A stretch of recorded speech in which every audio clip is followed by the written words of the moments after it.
Brian Krasenstein, a leading Democrat influencer, says, quote, praying is the problem here, not the solution.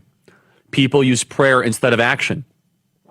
If prayer worked, a house of prayer wouldn't have just experienced this tragedy. That is the modern left. I want you guys to read that, saying that prayer is the problem. By the way, prayer leads you to action, but prayer is not a guarantee of a covering. Prayer is first and foremost an act of worship and an act of contrition to an almighty God that is the author of life. Michael Knowles. Both statements are absolutely vomit-inducing. These people, if they weren't so profoundly ignorant, would merit even more of our anger.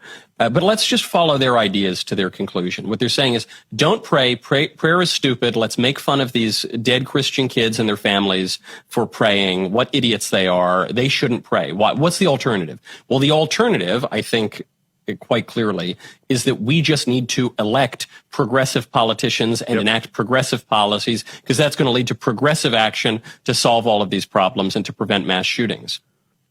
He's a Democrat mayor. They're in a Democrat state. There's a Democrat governor. They're full of Democrat legislators. They have all of that. How come they didn't fix it?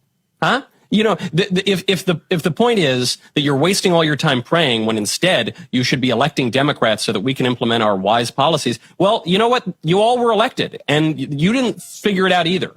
And this is one of the errors of liberalism. You know, liberalism says no gods, no kings, only men. We are going to, through our rationality, create a perfect society. We're going to ignore original sin. Original sin is not real. We're going to live in this perfected utopia. That hasn't worked out very well.